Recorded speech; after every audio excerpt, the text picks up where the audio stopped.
उत्खनन काम वहाँ के रैयतों के जो जमीन है उस जमीन पर जबरन ओबीडम किया जा रहा है और उस जबरन ओबीडम में झारखंड सरकार के प्रशासनिक अधिकारी भी मूक दर्शक की तरह है। सरकारी जमीन पर भी वो काम कर रहा है और हम लोग सरकार अधिकृत कोई ऐसा दस्तावेज नहीं है, जमीन न रजिस्ट्री हुआ है न ट्रांसफर हुआ है, लेकिन काम कर रही है। उस प्रकार से लोग अपना जमीन उनका जमीन है अधिग्रहण किए बिना उस जमीन पर खनन का कार्य हो रहा है। और जब ग्रामीण नियोजन मुआवजे की मांग करते हैं तो अभी कंपनी क्या है कि अलग से अपना लठेत रखी। ये मामला जो है एटी देव प्रवाह की झरिया का मामला है जो 6 माह चला रहे, आउटसोर्सिंग भी चला रहे, एमडीओ मोड। ओबीडम के पत्थर के चपेट में आकर युवक की मौत, आक्रोश। रैयत है बलदेव कुंभकार जो 5 जनवरी 2025 को रात को शौच करने के लिए गए अपने जमीन पर,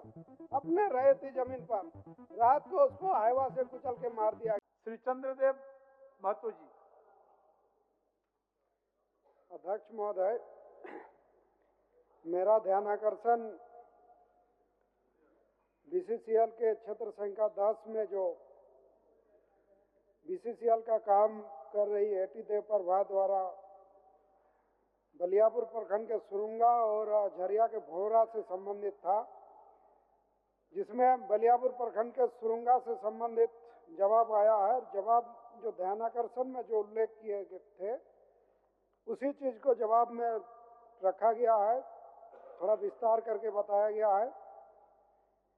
इसमें मेरा कहना है कि जो उत्खनन काम कर रही है, ये उत्खनन काम वहाँ के रैयतों के जो जमीन है उस जमीन पर जबरन ओबीडम किया जा रहा है और उस जबरन ओबीडम में झारखंड सरकार के प्रशासनिक अधिकारी भी मूक दर्शक की तरह है।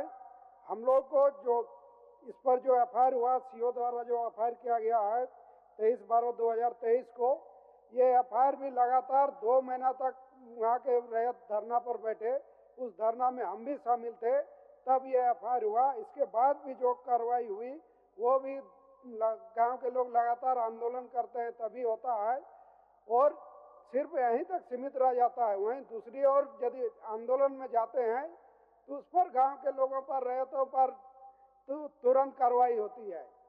तो ये जो स्थिति है, मेरा कहना है कि बीसीसीएल उस जमीन पर अनाधिकृत रूप से काम कर रहा है तो उस पर कार्रवाई हो। माननीय मंत्री जी, माननीय मंत्री जी।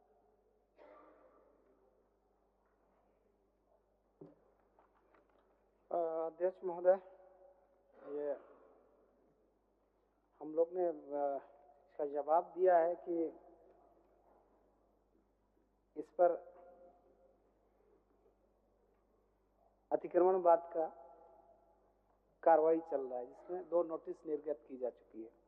ये बात सही है, माननीय सदस्य जो बात को उठा रहे हैं कि बीसीसीएल के द्वारा या उनके किसी आउटसोर्सिंग एजेंसी के द्वारा इस तरह की कार्रवाई की जा रही है जो रहती जमीन पर अतिक्रमण किया हुआ, यह स्पष्ट बात है। लेकिन चूंकि अतिक्रमणवाद का इसमें मुकदमा चल रहा है तो उसकी प्रक्रिया है, इसलिए ये करने के बाद इस पर जो है ना कार्रवाई होगी, प्रक्रिया पूरा होने के बाद। प्रक्रिया हो गया। माननीय सदस्य, आप संतुष्ट हैं?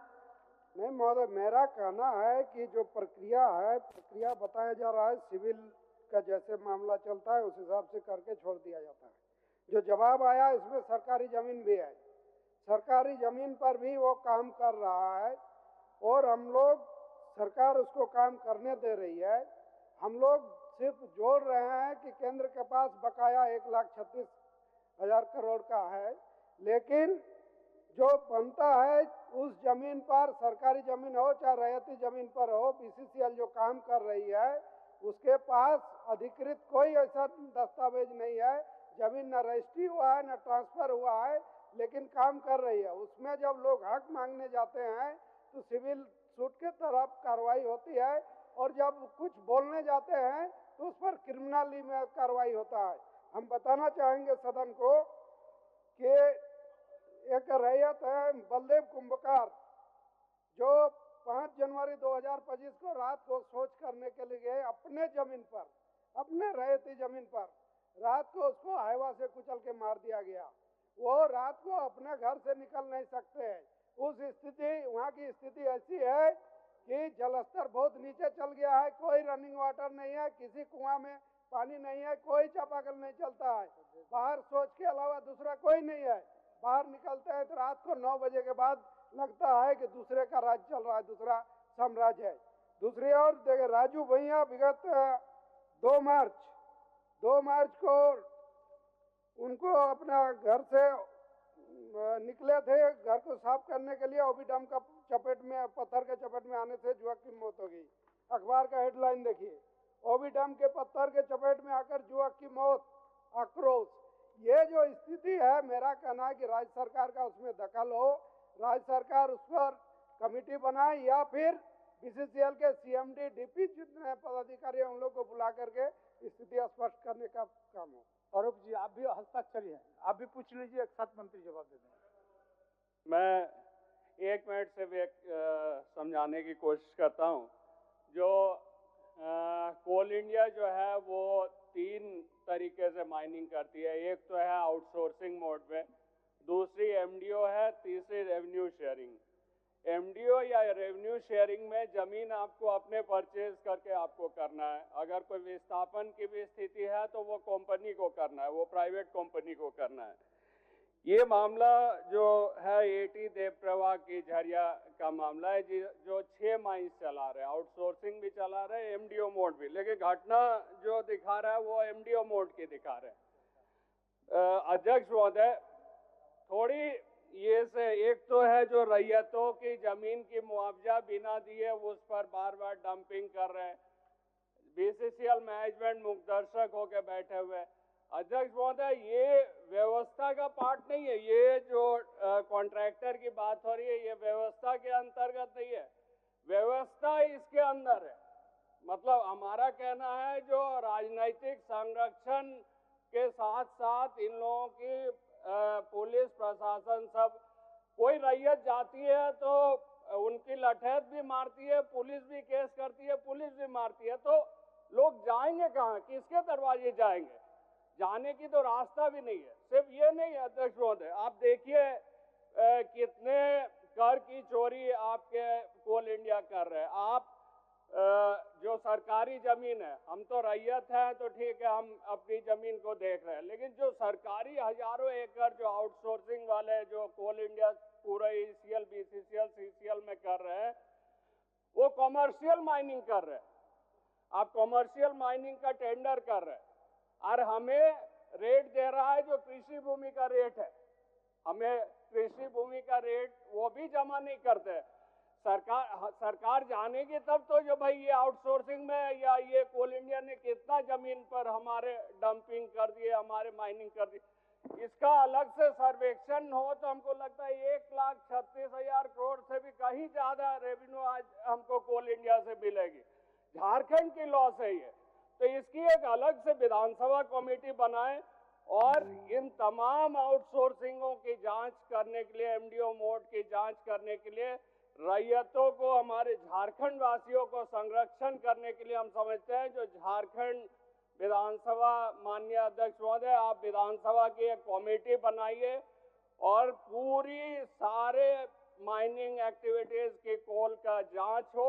उसमें सरकार की भी रेवेन्यू बढ़ेगी, रैयतों की भी फायदा होगी और वहां काम करने वाले मजदूरों को, जिसको एचपीसी देने की बातचीत हो रही है, जिसे 9,000 10,000 देकर बंधुआ मजदूर के तरह खटा रहे, उन लोगों की भी फायदा होगी। तो अध्यक्ष महोदय, आप माननीय मंत्री से ये दरख्वास्त करेंगे जो एक विधानसभा की कमेटी बनाकर ये किया जाए। ये बहुत बड़ी मामला है अपने आप में अध्यक्ष महोदय। आप हस्ताक्षरी हैं क्या? माननीय मंत्री, अच्छा बाद में हम, आप हस्ताक्षरी नहीं। जो मामला माननीय अरूप चटर्जी जी उठा रहे हैं, लगता है सर ये मामला गंभीर है, इसलिए कि चूंकि रैयती का 1.10 एकड़ कुल रकबा पर और सरकार के 118.35 एकड़, अनाबाद सर्वसाधारण 1.10 एकड़, कुल रकबा 119.45 एकड़ भूमि पर सन्निहित है। और जिस तरीके से माननीय सदस्य इस बात को उठा रहे हैं, हमको लगता है कि बहुत गंभीर विषय है। ऐसा और कई मामले होंगे जो माइनिंग को लेकर के, चाहे बीसीसीएल या अन्य लोग जो माइनिंग कर रहे हैं, इस तरह की स्थितियां बनी होगी। राजस्व का भी मामला है और इसमें माफियागिरी का भी मामला है। इसका उच्च स्तरीय जांच निश्चित रूप से विभाग से हम चाहते हैं कि विभाग इस पर जांच करे, 3 महीने के अंदर में इसका रिपोर्ट दे, और जो भी लोग इससे हैं सीएमडी लेवल पे और उनके जीएम लेवल पे भी इसकी बैठक होकर के इस पर हम लोग समीक्षा कर लें।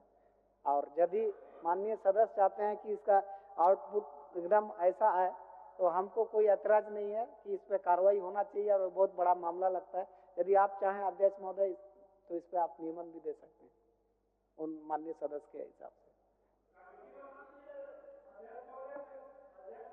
तो गंभीर विषय है अध्यक्ष महोदय।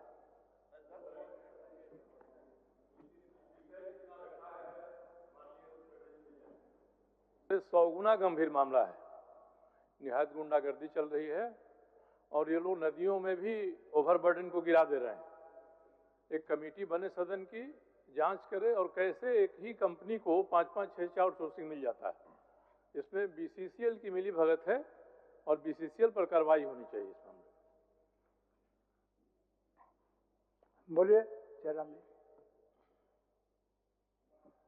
अध्यक्ष महोदय, निसंदेह माननीय चंद्रदेव महतो अरूप चटर्जी ने जिस विषय को सदन में रखा है काफी गंभीर विषय है, और हमें लगता है इस विषय को लेकर हमारे कोयलांचल से आने वाले तमाम जो विधायक हैं वो समर्थन रखते हैं, क्योंकि आए दिन इस प्रकार की घटनाएं, मैंने पहले दिन आपको अवगत कराया था कि किस प्रकार से लोग अपना जमीन, उनका जमीन है, अधिग्रहण किए बिना उस जमीन पर खनन का कार्य हो रहा है, और जब ग्रामीण नियोजन मुआवजे की मांग करते हैं तो अभी कंपनी क्या है कि अलग से अपना लठेत रखी हुई है।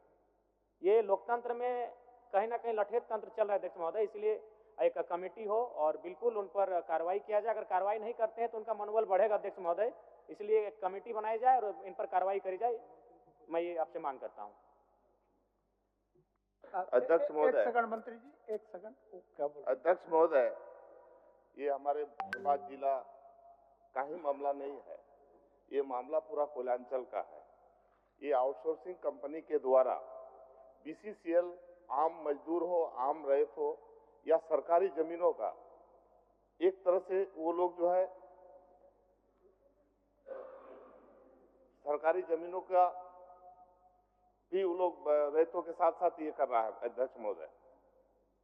और मेरा कहना है अध्यक्ष महोदय कि ये जो देवप्रभा कंपनी है, ये कंपनी आज के समय में धनबाद जिला के अंदर में पूरा आतंक मचा के रखा है।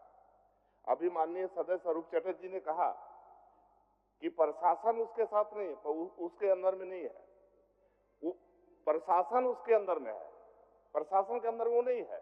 आप समझ लीजिए कितना मन बढ़ा हुआ है, और राजनीतिक रूप से इतना वो प्रभाव बना के रखा है कि आज के समय में वहाँ के लोग, मजदूर हो, किसान हो, रैयत हो, सभी लोग त्राहिमाम कर रहे हैं अध्यक्ष। इसलिए मेरा आपको आसन से कहना है और माननीय मंत्री महोदय से कहना है कि एक विधानसभा की कमेटी बने और विधानसभा की कमेटी उसकी जांच करे, और निष्पक्ष रूप से जांच आ जाएगा तो हमको लगता है कि सरकार को भी राजस्व का फायदा होगा और आम लोगों को भी राहत होगा अध्यक्ष महोदय। अध्यक्ष महोदय, सिग्नेचरी तो हम लोग नहीं है, लेकिन जब मामला सदन में माननीय सदस्य लोग रख रहे हैं तो कोयलांचल में महोदय आए दिन इस तरह घटना विस्थापितों के साथ हो रहा है, रैयतों के साथ हो रहा है कि बगल में ही बीसीसीएल के गोंदुडी में 3 महिला महोदय महीना 2 महीना के पहले जमीन दोज हो गया, उसके बाद भी बीसीसीएल जो है नकार देती है। इसलिए माननीय मंत्री जी ने जो जवाब दिया है जो आप पर नियमन देने का, निश्चित रूप से समिति बनाए और आगे बढ़े महोदय। माननीय मंत्री, जैसे माननीय सदस्यों का विचार है और जो गंभीर है सदन इस मामले को लेकर, ऐसे तो कि सरकार को भी लोग चैलेंज कर रहे हैं, मैंने प्रशासन उसकी व्यवस्था के अंदर आ रही है, तो बहुत गंभीर आरोप है अध्यक्ष महोदय, और ऐसा कभी विभाग या सरकार बर्दाश्त नहीं करेगी। इसलिए हम लोग आने वाला दिन में भूमि जांच पड़ताल आयोग भी जरूर करेंगे, मैं इस संदर्भ में करना चाहता हूँ पूरे राज्य के परिप्रेक्ष्य में। लेकिन इस स्पेसिफिक विषय पर मेरा भी आग्रह होगा अध्यक्ष महोदय की विधानसभा कमेटी आप जरूर बनाए और निष्पक्ष जांच हो।